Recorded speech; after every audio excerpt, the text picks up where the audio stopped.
Welcome to the Voice of San Diego podcast, where we make sense of local politics, schools, housing, public safety, the civic issues that impact the life of a San Diego resident. We break it down so you can understand it and make educated decisions. Everything that goes into our investigative reporting, the journalists, public records requests, the data crunching, and this very show depends on the support of people like you because we're a nonprofit news organization.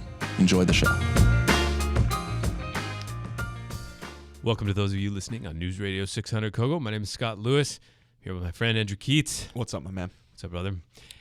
So, listen, we're recording on International Women's Day, right? Yeah. I have some good news on that front. Okay. Sarah Libby, our managing editor, Uh-huh. she will be back the week of March 26th. We're heading into the final stretch of this thing that we've had to deal with. Are you physically feeling the impacts of what you're going through? I am. It also isn't great how often people tell me that they cannot wait until Sarah's back. I'm glad that people appreciate her and all that she does, but I don't think they realize that is an inherent slight. Well, you do it too, so I'm allowed to do it. I am allowed to do it. All right, it's like the anti-dentite. Yeah, I got it. All right, so she is coming back. We'll have her back in 2 weeks. We'll debroify a little bit. Yeah, but before we do, let us jump right into bro-mania on the radio and the mockery of it. Yeah, so I don't know if you've ever found yourself stumbling across the radio dial and landed on like real sports talk. Just real. The real stuff, not like the pregame Padres show, which usually contains some level of intellect, but like middle of the day or drive time. Well, our friends over at the Kept Faith that are part of the Voice of San Diego podcast network put together just an absolutely brilliant send-up of the entire overly masculine sports talk genre. They did a nearly a full episode in character, a la Steve Colbert. Here's a segment. Guess what? We hate the bloggers. That's right. We don't shit what the bloggers say, or the Twitter people, or the sad little lefty liberals. Right here on the Grinder, 99.9, Mark of the Beast, flip it upside down. We care about three things: guns, potatoes, steak, and meat. That's right. Guns, potatoes, steak, meat. That's our tagline here at the Grinder. All right, we think about those things. We like beer. We like real beer, all right? We like Natty Ice. We like Mike's Hard Lemonade. We like nipple rings. We like real guy stuff here at 99.9, the Grinder. Flip that upside down. Mark of the Beast, whale's vagina. All right. Fantastic work. I was listening to that walking down the street the other day, just cackling, just like must have looked like a maniac, just walking down the street listening to my headphones, laughing. We're only a few weeks away from the launch of the baseball season. It's true. Opening day, March 29th. Kept Faith is having an after party for the opening game at the Bay City Brewery, right? All the podcasters from so-called Padres Twitter are going to be there, I think, and that's a good idea. So check that out, and we proud to have a vast and growing podcast network. We're trying to unite the clans. If you're ever interested in a podcast of your own, give Kinsey a call. Okay, we've got a lot to talk about today. We're not going to have an interview. We're going to take a break on the candidate interviews for a little while. Get back into that soon. But first, we wanted to talk about, with regard to this whole sports world. The sports world's still concerned about the future of Mission Valley, right? Of the Qualcomm Stadium site. And this week we got a report from the city attorney. Now the people trying to do the soccer city for that Qualcomm Stadium site, they were very upset with the city attorney's sort of very brutal takedown of their plan. She did it in a Q&A format, really hit them hard on what's not guaranteed in their plan, right? Yes.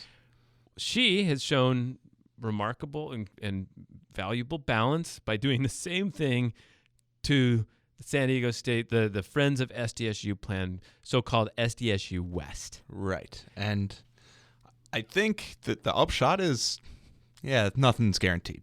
Yeah, so that's there's a lot in there. We could go point by point, but the basic thrust of it was any promises about what SDSU will do with this land are just as flimsy as whatever worry you have about Soccer City, right? Right. So KPBS's Eric Anderson, who's been doing a pretty good job on this story. Yeah, he has. Yeah, I think probably best in town covering the story right now. Yeah. So this is a major issue. So he has produced a story about this SDSU report, and he got Kim Kilkenny, one of the leaders of the SDSU West, the Friends of SDSU plan, who'd been on this show before. Yeah, and he got him on the record to ask him about, well, what about all these? What about this guarantee? Like, what can voters know will come out of them supporting this initiative? And specifically, none of this stuff is guaranteed, like she says. So how can we ever get guarantees? And this was his response. A municipality, the city of San Diego, cannot compel the state of California to do anything by regulation. But the city can require San Diego State through a sales contract to comply with the provisions of that sales contract. Okay. That is kind of familiar. Yeah, it is. So I thought that we had Nick Stone, who's the principal of the group behind Soccer City. We've had him on the podcast. I thought for sure he had said something along these lines on the show, but I listened to it back again, and I can't find it. But I did find he said something almost exactly like that to the Union Tribune after the city attorney's memo that said his project also didn't include anywhere near the level of certainty that you might like. He said, quote, "Our letter to the mayor last week resolves most of the issues raised by the city attorney. Ultimately, they will be clarified in our lease with the city that the city attorney will draft before any project is finalized." Okay. Cutting through all that, what both sides are now making exceptionally clear, uncontroversially clear, that anything about their vision for this land that's not outlined specifically in the initiative, which a lot isn't, or that they think is certain in the initiative, but the city attorney has declared that there is some ambiguity on, will have to get solidified by the people who negotiate whatever sales or lease agreement they come out with the city. Right. So it's good to know that that's how this is going to end up having to be resolved. That you can just say, well, which project do you like better? Which plan do you like better? And to whatever extent there's legal uncertainty, that it's going to have to be clarified in whatever agreement happens after the fact. Right. Okay. So now, and like, if this is going to be the way that big land use decisions are made now through citizens' initiatives, then I guess this is going to be something we're going to have to get comfortable with at a certain point. That it's really hard to draw up fully legally binding issues in these complex referenda.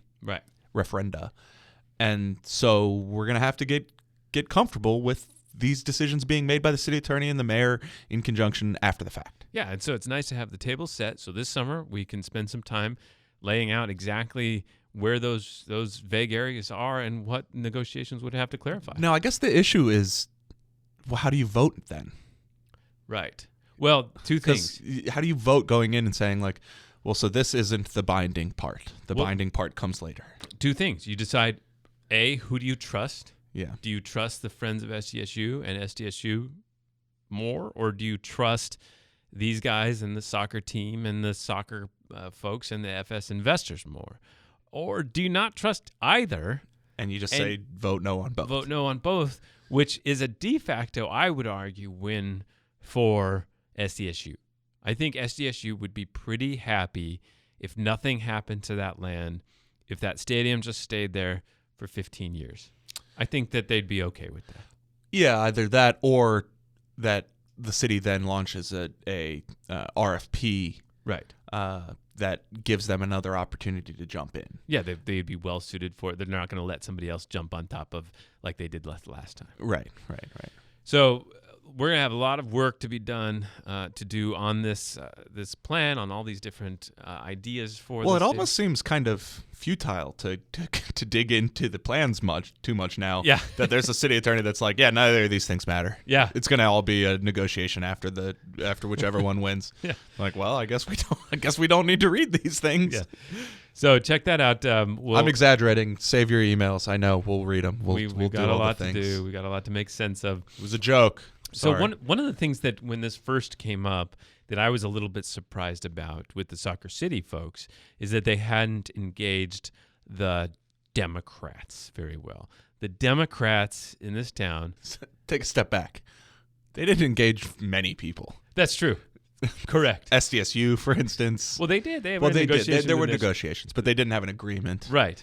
Labor, Democrats. Right. Labor and Democrats. I was surprised that, first of all, the first moment the Soccer City announcement came out for the stadium and the resulting entertainment district and housing, Yeah. I thought that they would, I just assumed, well, you must have got San Diego State on board because doing this without San Diego State would be hard.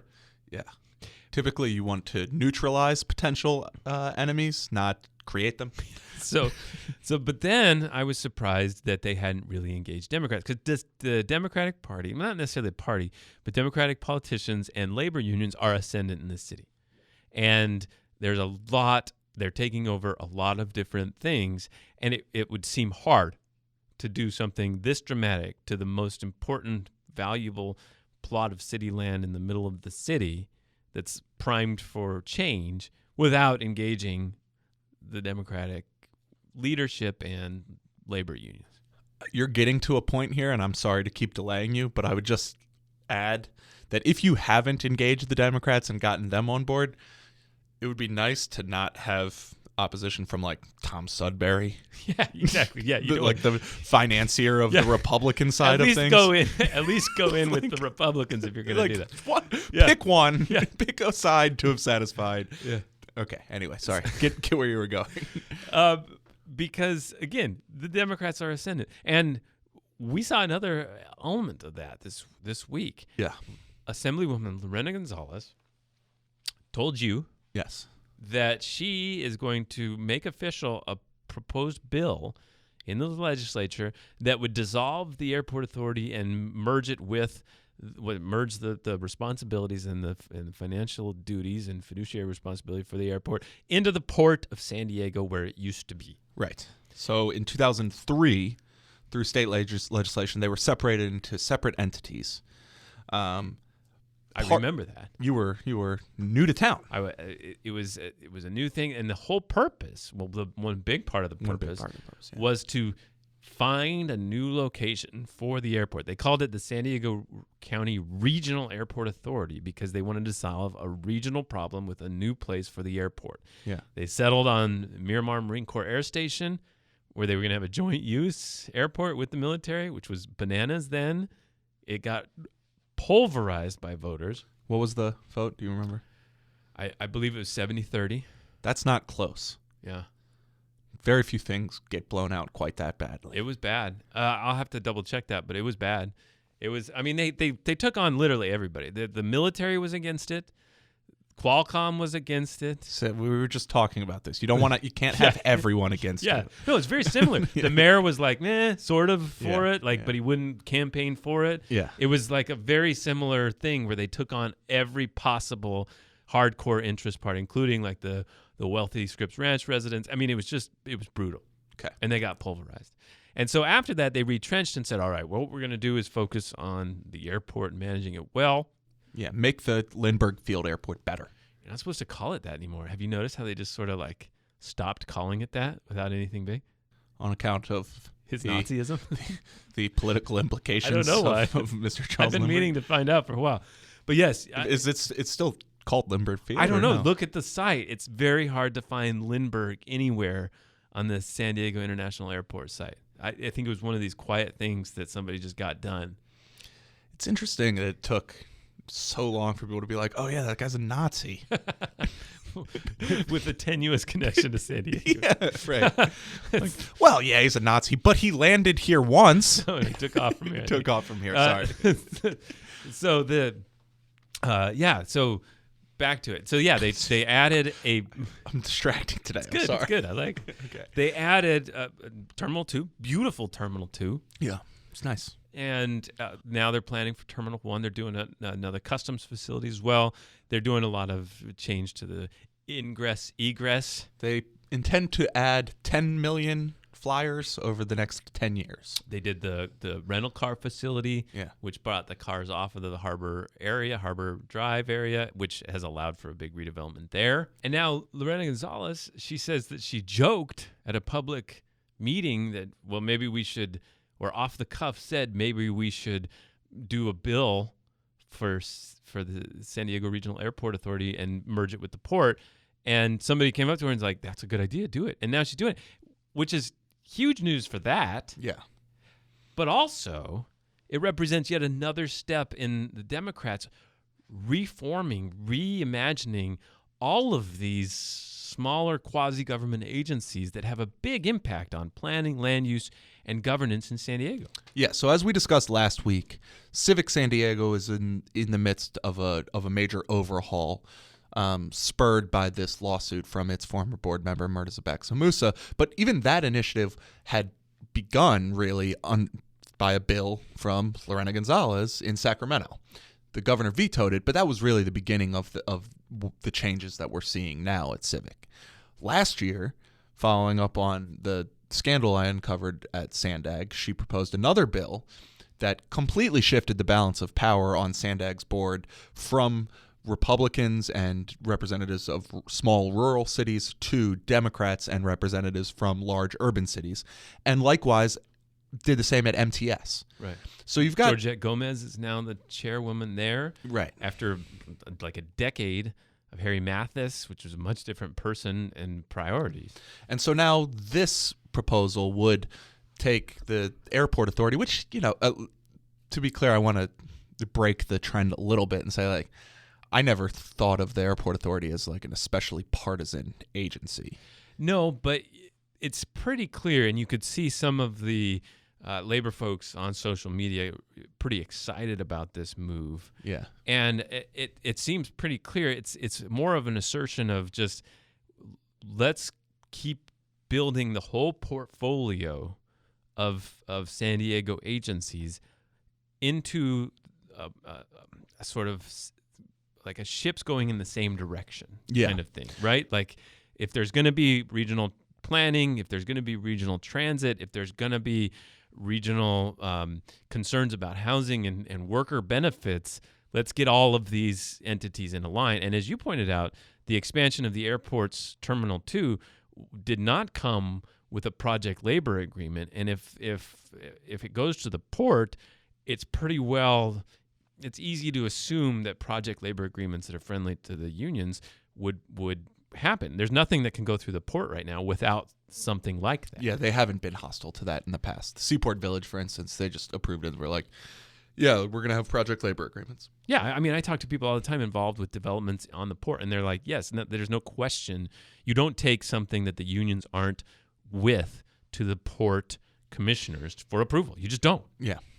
And so I think maybe another way to think about this, the sea change, is political observers in town have talked for a while about the changing demographics of the county and city. And a few years ago, for the first time, there were more Democrats than Republicans in the county, and now it's not even close. Now the trends are accelerating, and while that hasn't materialized as into a Democratic mayor, except for the brief Filner period, and while it hasn't materialized into changes at the county board of supervisors yet, and while the city council is still a 5-4 majority, these changes are happening.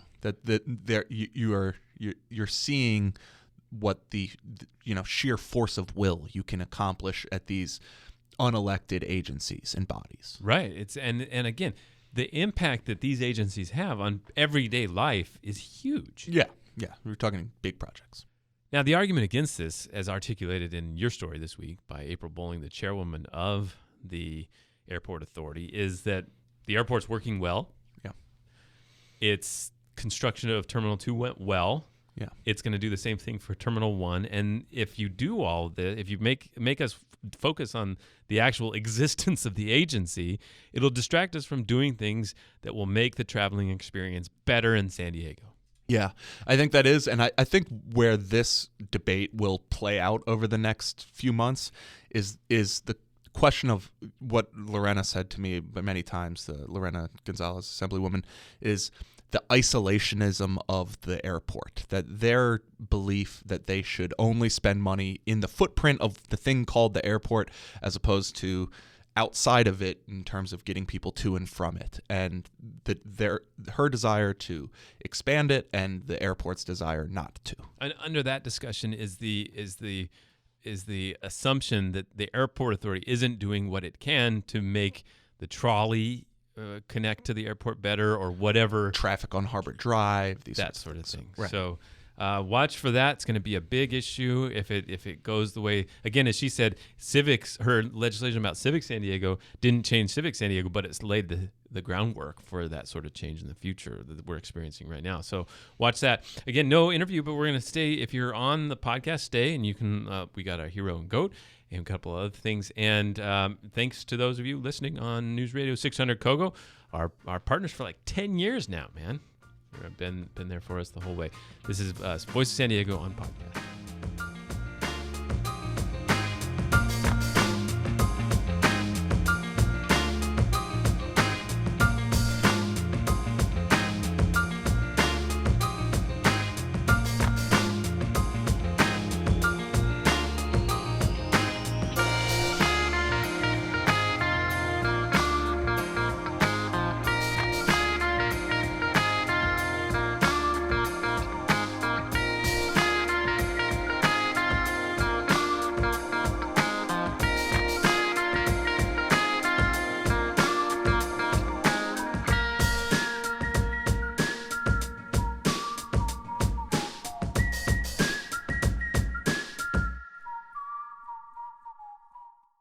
And we're back. Mm-hmm. I have to apologize. I had been meaning to tone down the level of Beavis and Butthead laughing that we do on the show after we got crushed by the mayor, and that's basically all we did this episode. This episode is a dramatic step backwards. Why? People want to laugh, Andy. Yeah. They want to have fun with this stuff. It's really dense stuff. And in fact, we keep getting these opportunities to have fun. Mm-hmm. For instance, former district attorney Bonnie DeManis. I stop you right there. Judge DeManis. Sorry, Judge Bonnie. Yeah. She has a video up on Facebook. It's showing up on people's feeds. It's an ad. Mm-hmm. The candidates have really embraced the social media, it seems like. Well, no one watches television anymore, and social media advertising is far cheaper. Plus, I don't know if you've been paying attention to the national news. Apparently, just like a few Twitter bots can decide an election. $100 in purchases. You would have to bring up Trump. You would have to make us think about Trump. Yeah. I still don't understand that story, but go ahead.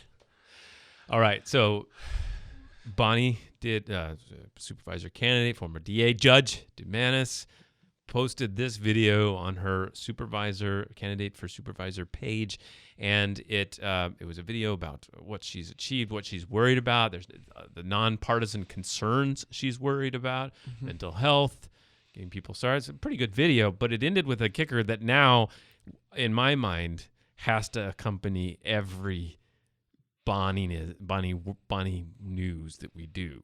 Okay. And here it is. This is her kicker to her campaign promotional video. And on day one, I'm going to kick you-know-what and take names. What you can't hear there is a very pleased smirk as the video cuts away. Yeah, I'm going to kick you-know-what. Yeah, it's good. That's the name of her. That's her campaign committee should be Bonnie. Kick Judge Bonnie. I'm going to kick you-know-what. That's good. That's good. I got to do one more time. Come on.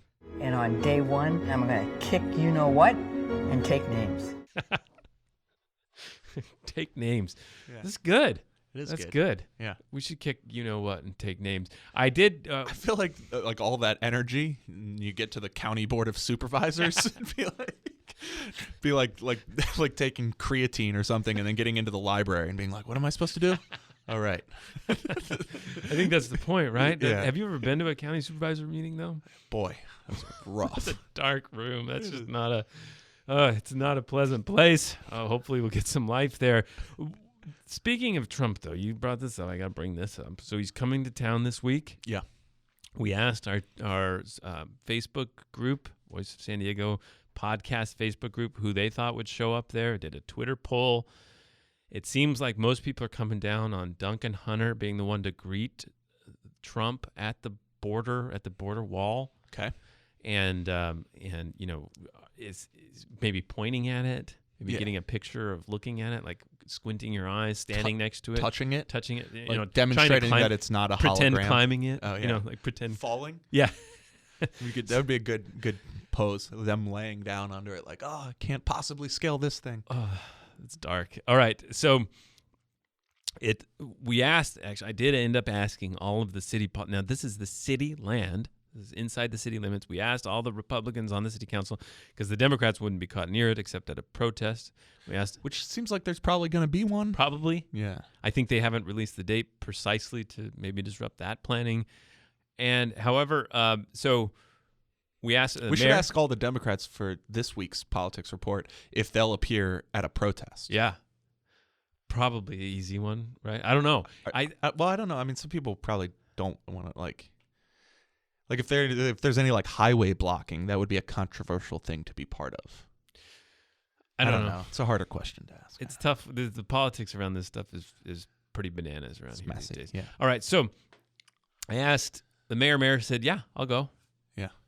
I met with Obama. I don't know if he said I would go to the border. He had some bad things to say about the wall, although he didn't say he was necessarily against it. He said he's for the kind of things we've done in San Diego. Yeah. Which is not the same aesthetic. Wall, literally blocking the view of Mexico. This also 3 million people live in San Diego, whereas like in the middle of the desert, 3 million people don't live there. True. It's a different dynamics. Yes. Thank you. Right. Then I asked Scott Sherman, and he had a kind of like, I care about local issues take. Yeah, he actually did some good political jujitsu of turning it around on, I'm focused on local issues, and I wish my friends on the other side of the aisle were too. Yeah, and he did say, I would meet with, as out of respect for the presidency, not necessarily who's in the office, was kind of shade, right? A little shade at Trump. A lot of shade in that response. Now that I think about it, I asked Mark Kersey's office just didn't get back to me. It's like, that's dumb. Not going to do that. Chris Cates' office, they called back and they wanted to make it clear it was a crisp, no comment. Just no comment. This isn't a no comment. Like, for instance, we're just saying no comment. What I want you to do is put quotation marks around no comment. Yeah, we don't get that. That's a joke, obviously, in the world. No comment, Scott. Yeah. But they don't actually. People don't actually say that often. Say it. Yeah, it's great when it comes. Yeah. And then my favorite was Councilwoman Lori Zaff. It's interesting position because I can actually see maybe how she would be, amenable to some of the Trump worldisms, right? Okay. I could see that. And yet she also represents the coastal district of the city of San Diego. Yeah, for instance, Ocean Beach is not like that. No, not little hostile right. to Trumpism these days is along the coast. PB, maybe there's some pockets of brohood in PB. In PB, yeah, sure. Probably some MAGA brohood in PB somewhere. Yeah. I haven't spent much time there lately, but I would imagine there's some. Probably. And so, but yeah, 99.9 it would be the tough machine. for her to be a big fan and be seen during this election season, in that sort of situation. And her office said, can't get a hold of her. She's in Sacramento. So as you can imagine, no satellite phones. Speaking to her will be impossible for a number of days. And I've tried a few times since then. Hey, what do you think? Anything? Nothing. Listen, Scott, she's in Poway now, so we can't talk again. So that was the city politicians. I reached out a little beyond that. Joel Anderson was like, heck yeah, state senator. I'd go there in a second. Love Trump. Don't quibble with the wall. Let's do it. Yep. all that. No caveats coming. And you know that Duncan Hunter would love to go. The question is, would Trump want him? Yeah. Not sure about that. He's got some issues right now. Yeah. So watch for that. It'll be interesting to see this week what kind of show they put on in San Diego.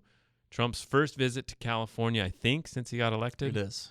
And so things always happen in San Diego. San Diego's always the center of some national story, it feels like. Well, it's a big city. Along the border. It's an important place. Maybe don't. I mean, not that surprising. I'm not surprised. It's something that always happens. All right. Our hero of the week.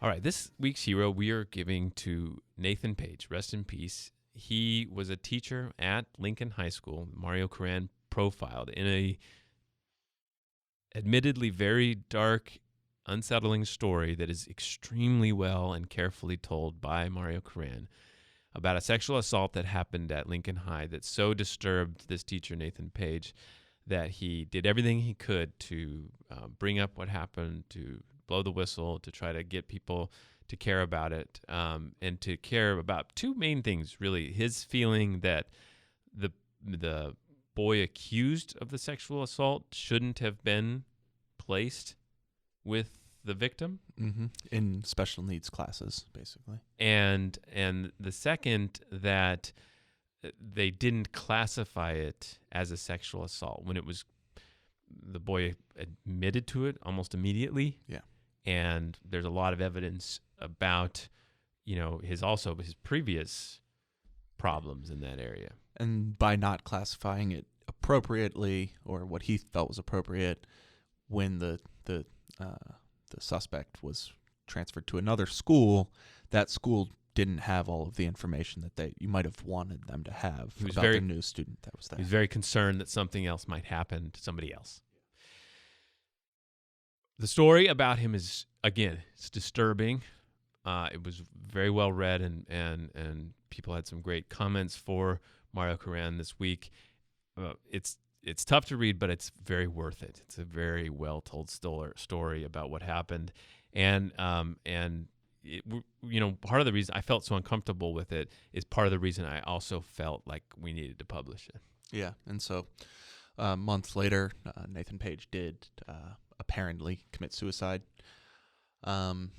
And rest in peace. His family reached out to Mario and helped with the story, and seems to be excited to get their son's story out there. But it was very sad. And our GOAT of the week. You lose! Good day, sir! This goes to the administration of the San Diego Academy. So we wrote a story 2 weeks ago. Ashley McGlone wrote about a teacher at San Diego Academy who had recently, as in this year, had been put on administrative leave until June, when he would retire or resign, based on January, you mean? Yeah, well, he left the school in January, but they were going to use leave time until June. To leave the school, this was on the heels of numerous accusations of inappropriate touching from students, young girls who said that he had rubbed their shoulders, asked for hugs, constantly found ways to touch them in ways that made them very uncomfortable. Made them leave the class. Yeah. Made them dread the class. Made them sick. Yeah. And that they were afraid that he was going to punish them through the classroom based on their accusations. There were a number of these accusations. We found out this week that after accusations had been made last school year, they allowed him to return to the classroom this school year, and he was given a stern reprimand, a talking to, that he needed to be careful about this sort of thing and he needed to stop doing it. That lasted until October 31st, when another student made a filed a complaint that was stunningly similar to the ones that had previously been made. Only then was he fully removed from the classroom, and did they start negotiating the settlement. It's unclear why we didn't receive word of that complaint from this school year until after the other story was published, but that is how it played out. We do also know, we didn't know at the time that he had been allowed back into the classroom. We do know that he was allowed back into the classroom, leading to this secondary complaint. And for that, we have given the San Diego Academy the GOAT of the week.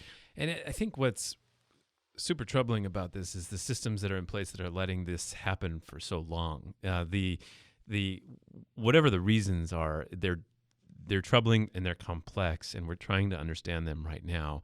But every time now, the 2 or 3 times we have done these stories, we've gotten inundated with stories and stories and stories, and more women who were both extremely grateful that some of these things were being told, but also had some of their own experiences that were never told. Yeah. And it's really hard to read them, right? You remarked just how depressing it was. Yeah, it's very unsettling. The patterns that are becoming clear as we've reported more of these situations on the bureaucratic side, but also the patterns that some of these girls in these schools are going through are becoming pretty clear.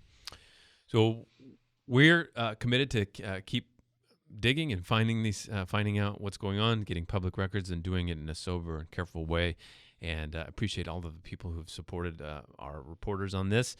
And if you have any information you'd like to share with us, of course, always send anything to info@voiceofsandiego.org, or the individual reporters also have more private ways to share information as well if you go to their About Us page.